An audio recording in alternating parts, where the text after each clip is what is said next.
Señoras y señores, con ya Sucubes del Ministerio de la Fruta y de la Apertura del Tiempo, el último vídeo que hice sobre el mal, un vídeo se titulaba Insisto, el mal no existe, ha generado algunas tribulaciones en amigos míos que tienen a bien seguirme y escucharme.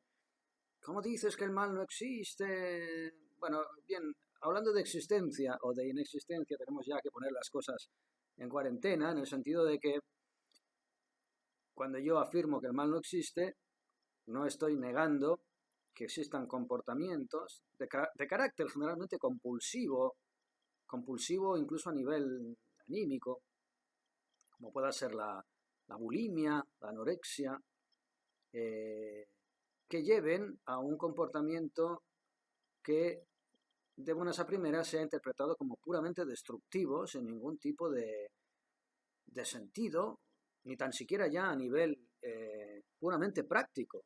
De esto hablo en el libro este que voy a sacar, en el capítulo sobre el bien y el mal, hablo precisamente de eso, de cuál es el sentido de aquello que llamamos maldad, mal. ¿Qué retribución puede aportar semejante comportamiento en una sociedad que está basada básicamente en la convivencia, no ya por una cuestión de altruismo celestial, sino por una cuestión de mera voluntad de supervivencia gregaria? Pero bien, para responder parcialmente a algunas de estas tribulaciones sobre la inexistencia del mal, me gustaría citarles algunos conceptos relacionados con Kierkegaard. De este libro, es un libro muy interesante, también se lo recomiendo, Soren Kierkegaard, el concepto de la angustia. Tiene otro, no recuerdo cómo se llamaba, que habla directamente del pecado. Por aquí tendría que estar el nombre. La enfermedad mortal, creo que se llamaba. Pero es interesante abordar el mal desde el punto de vista de la angustia, ¿no? El concepto de la angustia del que hablaba Kierkegaard. Kierkegaard básicamente lo que decía era que la angustia estaba basada en un par de conceptos que podríamos resumir en el concepto del pecado y el concepto de la libertad. Ambos conceptos vendrían siendo básicamente los generadores de ese sentimiento muy relacionado con el vacío, con la nada, entre comillas, términos también relativos, que generan la angustia. ¿Por qué? Para resumirlo de manera grosera, porque no dan para más estos vídeos, decirles que la angustia pues está generada, acotando el concepto en nuestra cultura judeocristiana, helénico-cristiana. El concepto de la angustia está muy relacionado con el pecado y la libertad y el pecado. Empecemos por la libertad rápidamente. La libertad es un concepto que está basado en lo que también hemos dado en llamar libre albedrío, es decir, es un concepto, el concepto de libertad en sus términos originales, que nos reporta a la responsabilidad que tenemos de nuestras acciones y nuestras decisiones, y la causa de nuestras acciones y los efectos de nuestras decisiones que pueden llevarnos en ocasiones a un sentimiento de culpabilidad si no podemos acomodarlos a determinados conceptos, vuelvo a repetir, judeocristianos, que nos reportan al bien y al mal. Y ahí entramos en el tema del mal, que el otro día les dije que no existía, de la misma manera que les digo que no existe el mal. Hablando en términos de no existencia, les puedo decir que no existe el bien.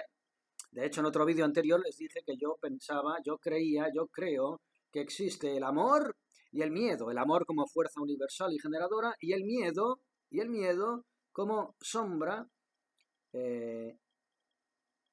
no que trabe el miedo, porque el miedo es intrabable, pero que sí genera una serie de supuestos contratiempos que lleven a largo plazo a sacarle punta al amor, precisamente a corroborar al amor, a confirmar el amor, de la misma manera en que en prácticamente todos los textos sagrados se vaticina el triunfo del bien. Déjenme ustedes utilizar el término bien,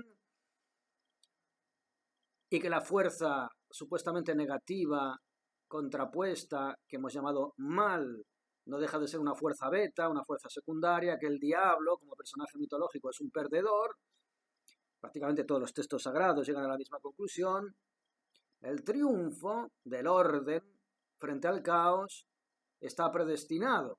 En cualquier cultura y en cualquier época, las escrituras sagradas llegan a la misma conclusión, pero no hablemos de escrituras sagradas, hablemos en términos, si quieren ustedes, éticos y morales. Reduzcámonos a esos términos, sumerjámonos en el lodo, hablando de términos directamente relacionados con el cristianismo, en el caso de nuestra cultura: el bien y el mal. El bien y el mal. Cuando yo les decía que el mal no existe, les estaba sencillamente diciendo que, como ya el propio Sócrates estipulaba, es una cuestión de pura ignorancia. ¿Hasta qué punto puede usted denominar maldad o malo a un individuo por el hecho de que genere y materialice acciones que a primera vista generan dolor y generan malestar al prójimo? Bien, dejando aparte el concepto espacio-temporal relacionado con el karma o relacionado con el destino, todos términos como muy mitológicos, muy de cuentos y leyendas, pero básicamente nuestra filosofía está basada en estos términos legendarios. Aquel consabido mantra de que no hay mal que por bien no venga, que muchas de las cosas que nos suceden aparentemente revestidas de maldad e injusticia resulta a largo plazo que han sido para bien, es decir, que eran necesarias para la consecución del bien final. Dejando aparte de todo esto, volvamos a la prerrogativa inicial sobre la inexistencia de la maldad. Déjenme ustedes que les lea sobre Kierkegaard, que hablaba, como les he dicho, a través de la angustia del bien y del mal. La angustia generada por el pecado y la libertad. El pecado es un concepto judeocristiano.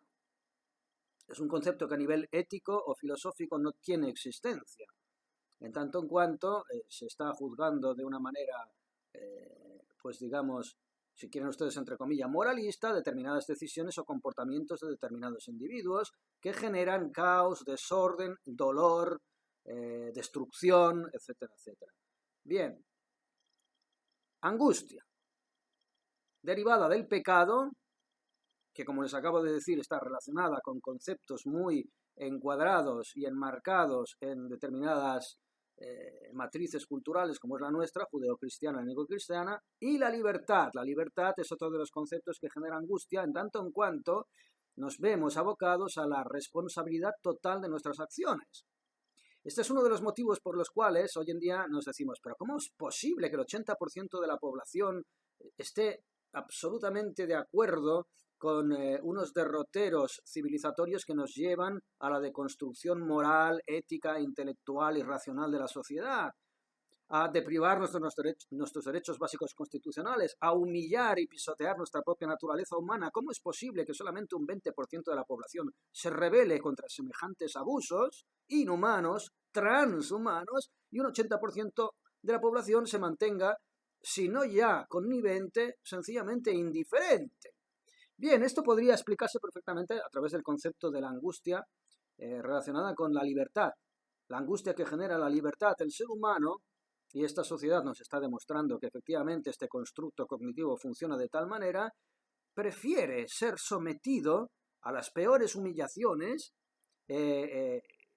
teniendo en cuenta cómo definimos el término de humillación en base a la privación de determinados derechos básicos humanos, constitucionales, universales, etcétera, etcétera, prefiere someterse a la deprivación de esos derechos en pago a una sensación de seguridad que supone la absoluta subyugación y la absoluta renuncia a la libertad, porque la libertad, a despecho de lo que ese 20% que reivindica todos los abusos que estamos sufriendo hoy en día a través del Foro Económico Mundial, la Agenda 2030, etcétera, etcétera, a despecho de todo eso, ese 80% de la población no ve como ese 20% como una cuestión de dignidad o de paz espiritual esa libertad.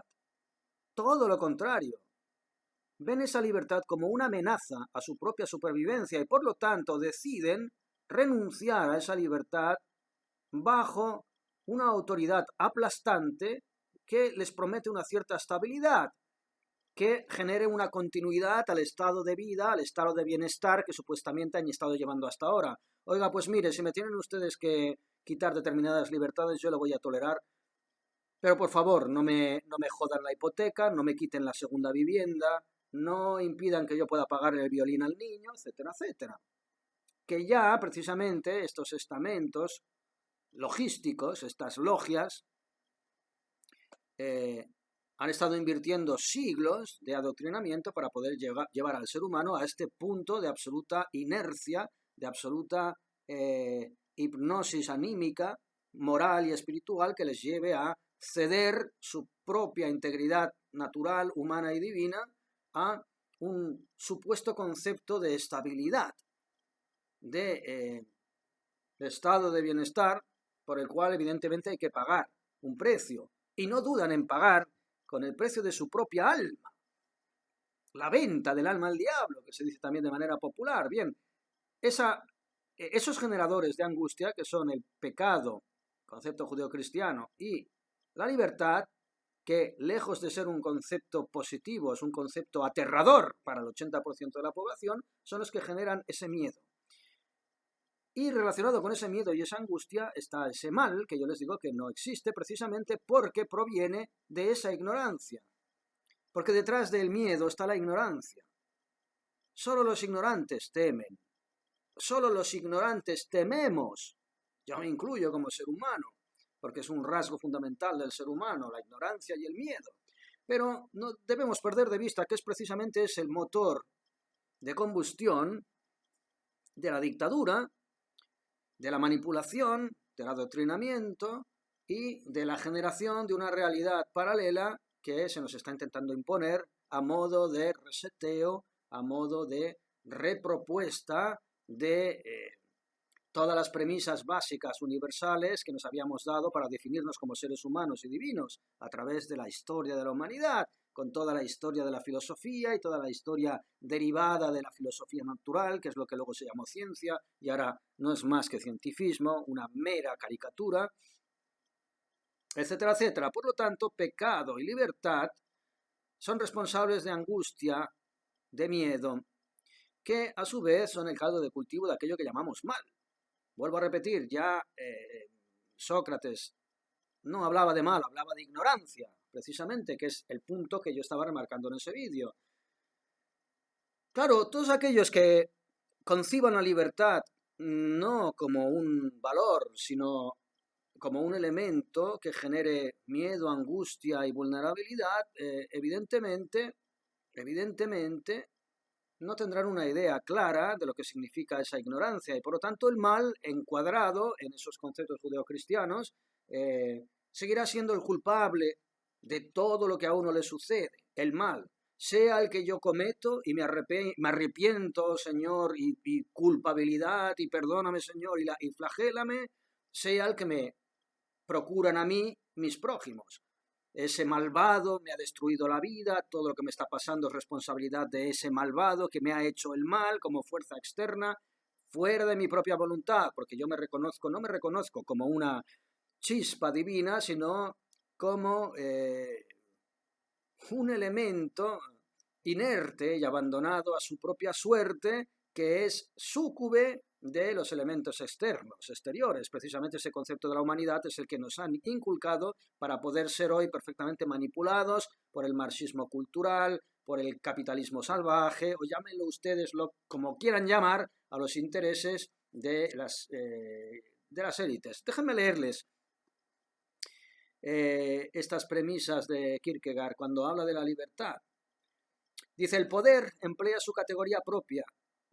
Es condición sine qua non para que la observación correspondiente sea verdaderamente importante. Cuando el fenómeno se presenta hasta un cierto grado, la mayoría de los hombres fijan su atención en él, pero no pueden explicarlo, porque les falta la categoría. La categoría vendría a ser el discernimiento, la propia capacidad desde la propia individualidad de juzgar todo aquello que nos rodea. Si la tuvieran, poseerían también la llave para abrir los secretos del fenómeno. Abrir los secretos del fenómeno significa que usted tiene la capacidad de adaptar toda la realidad fenomenológica, epistemológica que le rodea, a su propia voluntad, es decir, ser usted el demiurgo de su propia realidad.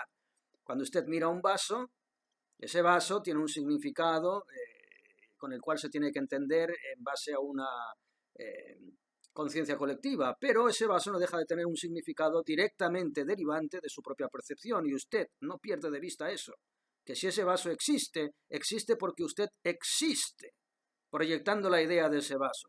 Y esa existencia y esa proyección individual están más allá de cualquier concepto comunitario o comunista de una realidad que es la que, y a través de la cual filtran el adoctrinamiento y filtran la posibilidad de secuestrarle a usted como ser humano independiente de naturaleza divina.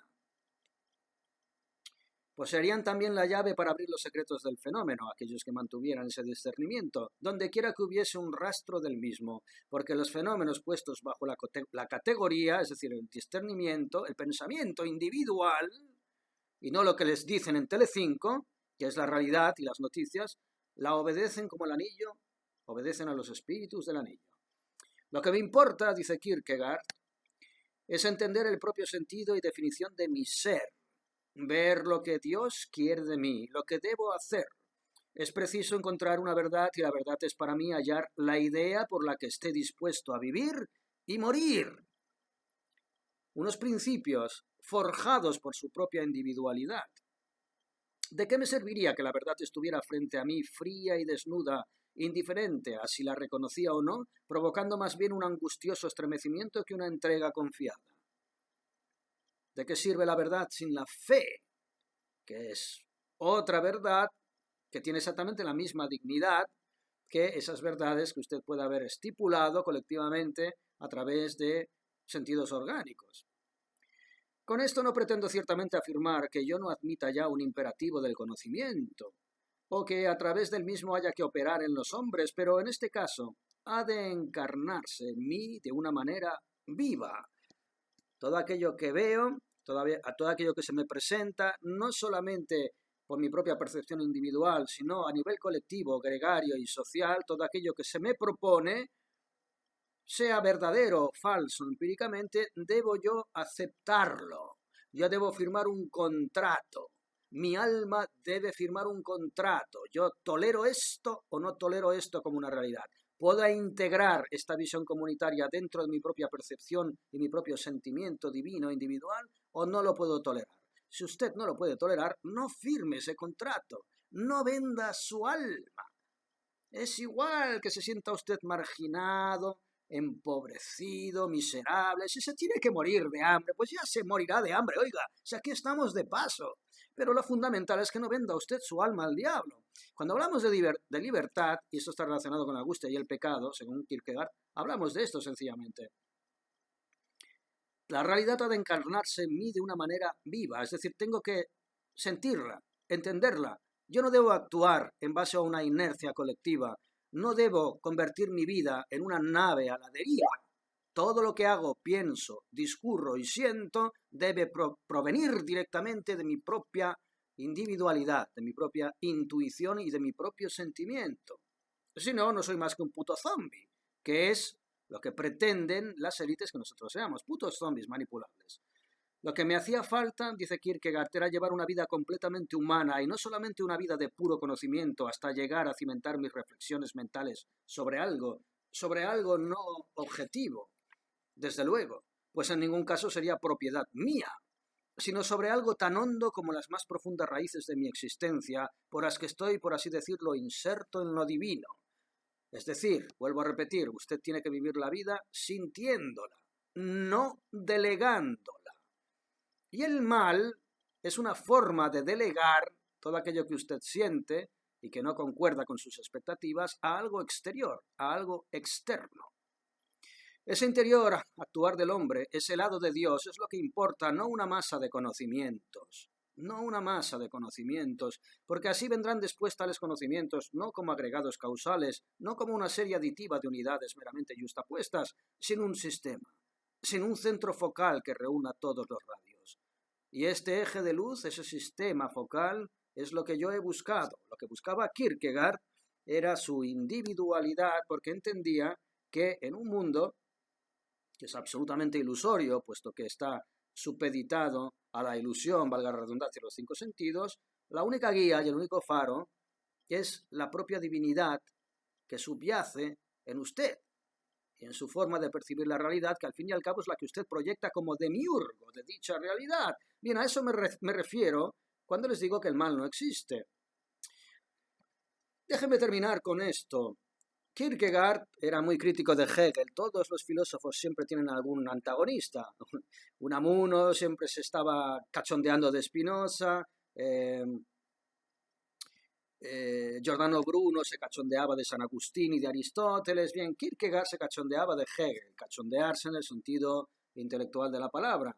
Y esto viene a colación con el tema del mal. Decía, la lógica hegeliana, según toda lógica hegeliana, lo negativo vuelve a dar muestras de una incansable actividad. Dice, si abandonamos la lógica para meternos en el terreno de la ética, enseguida nos encontramos con que también aquí, según toda lógica hegeliana, lo negativo vuelve a dar muestras de una incansable actividad. La confusión ya no puede llegar más lejos. Ya no hay ningún límite para la ingeniosidad desatada cuando tenemos que oír que lo negativo es el mal. Lo negativo es el mal. Cuando se hablaba de lo negativo, se hablaba en términos, clásicamente, helenísticamente, cuando se hablaba de lo negativo, se hablaba en términos prácticamente magnéticos. Polos positivos y polos negativos. Para que un circuito funcione, ambos polos deben existir, la luz y la sombra. Para que pueda haber luz, para que se pueda proyectar luz, tiene que existir una sombra, unas tinieblas que acojan esa luz que ilumina.